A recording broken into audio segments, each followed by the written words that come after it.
Bienvenidos, el día de hoy vamos a hablar sobre el paradigma estructurado. Cuando nosotros nos referimos a un paradigma, nos estamos refiriendo a un marco que nos va a permitir resolver un problema, o en este caso programar, para poder resolver un problema. Dentro de la programación podemos diferenciar entre algunos de los principales paradigmas que tenemos. Entre ellos está el paradigma estructurado, el paradigma funcional, la orientada a objetos y la orientada a eventos. Si nosotros lo analizamos fríamente, uno se construye sobre las bases del anterior. Nosotros tenemos en el núcleo de todo lo que es la programación estructurada.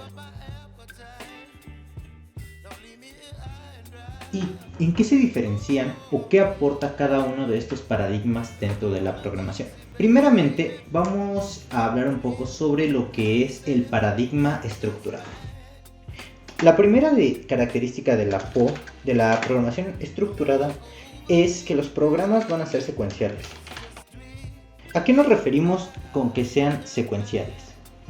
Bien, un programa que es secuencial va a tener la característica de que siempre un proceso A va a conducir explícitamente a un proceso B y este a un proceso C y este a su vez a un proceso D y eso hasta que se llegue al final. Bien, es decir, tiene un inicio y un final bien delimitados. Si bien puede haber diferentes cambios en el flujo, por ejemplo, que se regrese a un proceso anterior, pero siempre van a tener unos límites en donde van a poder trabajar. Es decir, nosotros vamos a tener un inicio claro y un fin claro, con algunas fluctuaciones. E inclusive otra posibilidad es que no solo se regrese a un proceso, sino que puede haber unas bifurcaciones, es decir, que haya diferentes formas de poder llegar al final del programa. Pero siempre va a haber un inicio y un final claro. Todas las instrucciones van a ser ordenadas de forma secuencial. La segunda característica es que la programación estructurada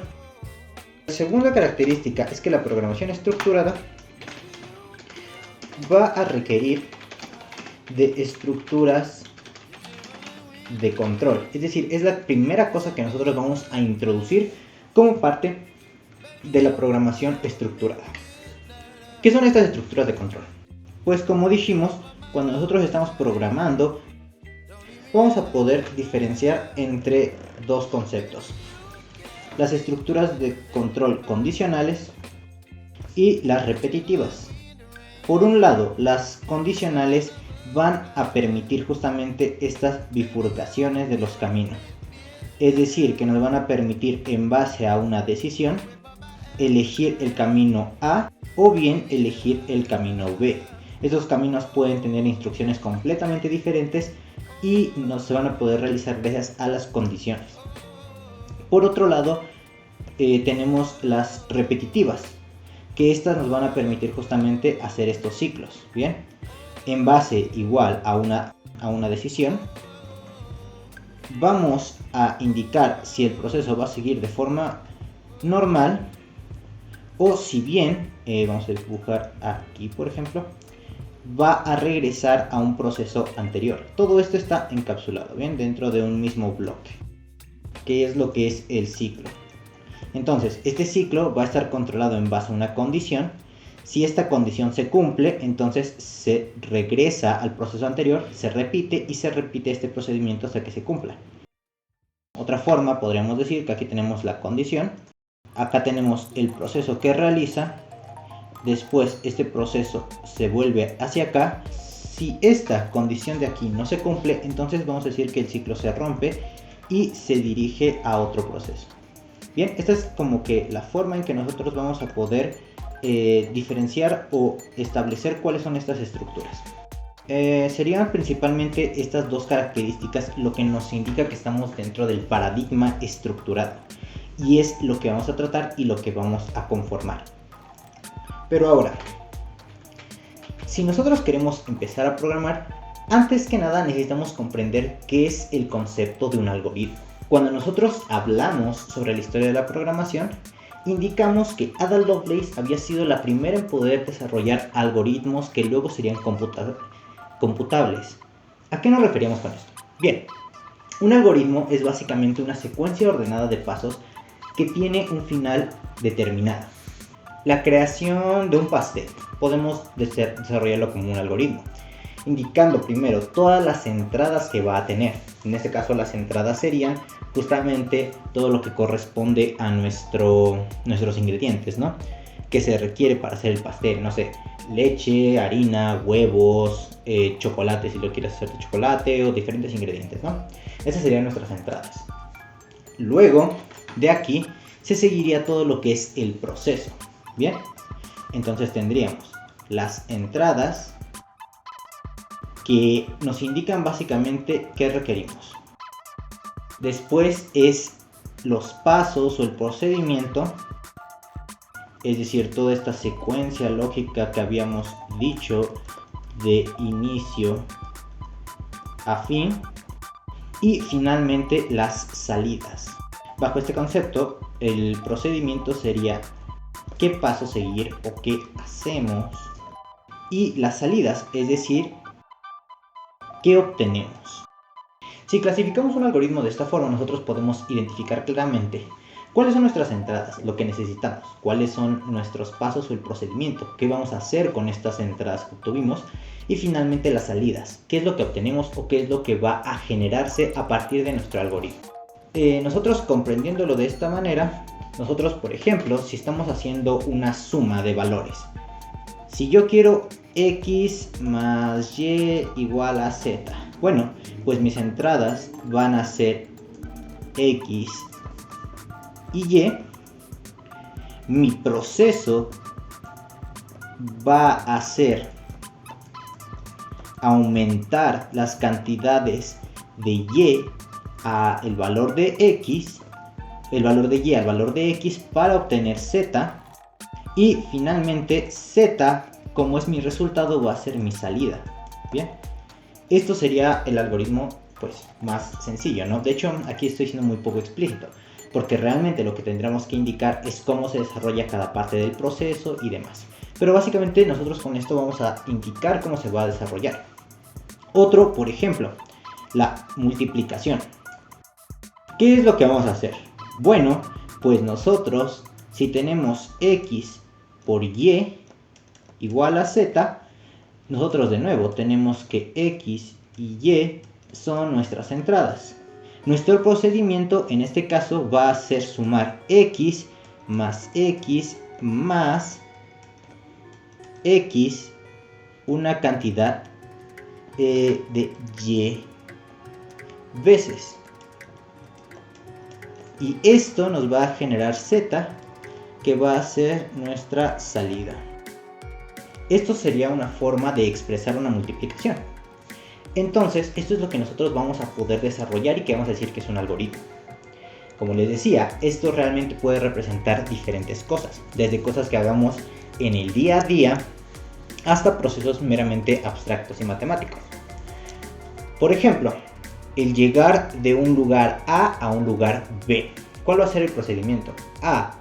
Si tú estás en un punto A lo mejor tienes que dirigirte 2 cuadras a la derecha, después girar hacia la izquierda, avanzar otras 3 cuadras hacia enfrente y a lo mejor llegas a algún lugar. Eso también sería la representación de un algoritmo.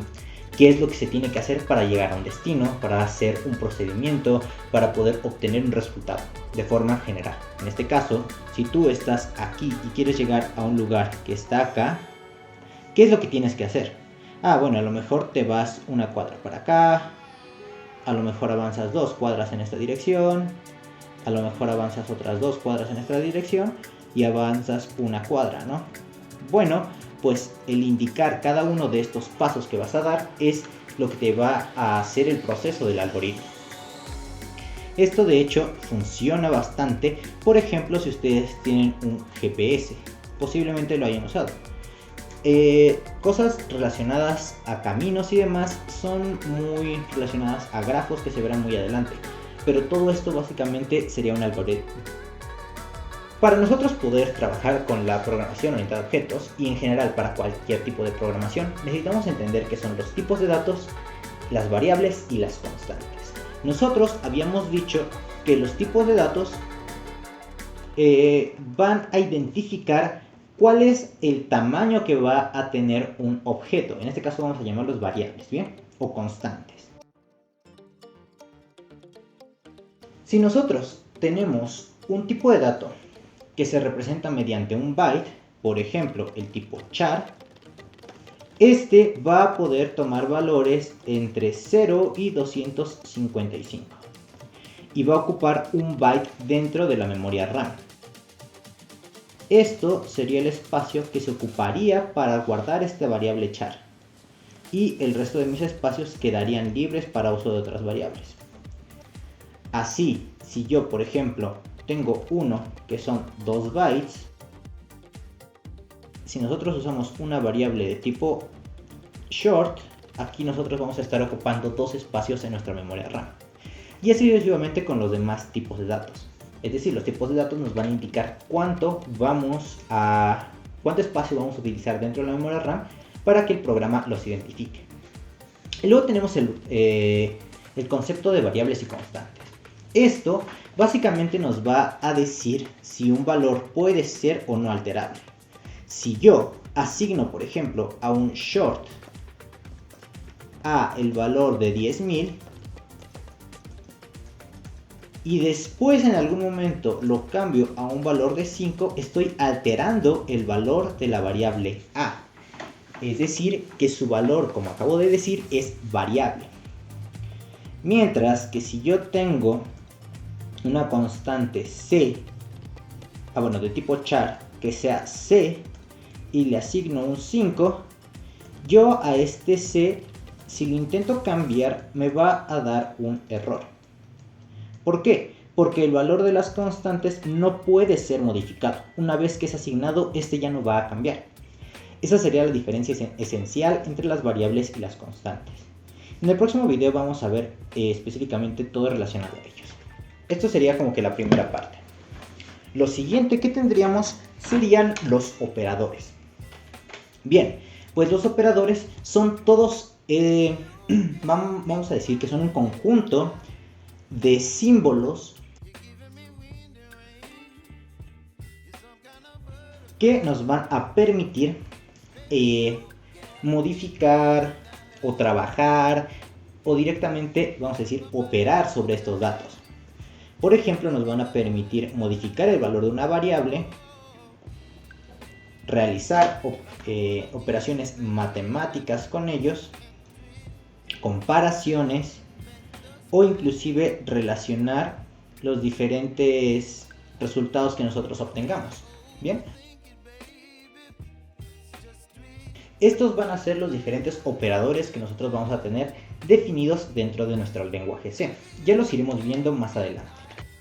También vamos a tener lo que dijimos de las estructuras de control que nos van a permitir modificar el flujo del programa o su comportamiento. Además, nosotros necesitamos entender que dentro de todo nuestro lenguaje vamos a tener un conjunto de palabras reservadas. Estas palabras ya van a tener un uso específico asociado dentro del funcionamiento del programa. Por ejemplo, los tipos de datos permiten definir variables, la palabra const permite definir constantes, los operadores pues ya tienen cada uno sus correspondientes funciones asociadas, las estructuras de control también ya tienen un orden definido y demás. Y todos estos van a ser nuestros elementos reservados, es decir, que nosotros no podemos emplear en una cosa diferente al que su uso ya esté definido. Por ejemplo, si yo quisiera crear una variable, a lo mejor short, y digo que quiero que sea un int igual a 15, esto va a ser erróneo, dado a que yo quiero usar int como nombre. Sin embargo, int es reservado a un espacio de memoria de 4 bytes. Entonces yo no puedo usar este tipo de dato int como un nombre para mi variable, ya que es inválido.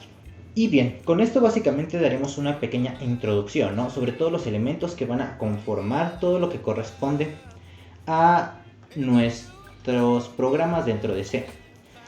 Ya otras cosas extras las iremos viendo conforme avance. Además, quiero recalcar que en la parte inferior, en la descripción, van a encontrar un documento donde va a haber un montón de ejercicios, alrededor de 100, con diferentes explicaciones, notas al pie y demás, desarrollados o bueno, escritos por mí, obviamente con alguna que otra referencia, donde van a poder ustedes, en caso de que no hayan comprendido esto, poder leer un poquito más, detenerse y ver cada una de las partes que vayamos explicando en cada video. Además, en este mismo, nosotros vamos a poder realizar diferentes ejercicios. Así que esto es todo por este video. Sin más, yo me despido. Nos vemos. Muchas gracias por ver. Adiós.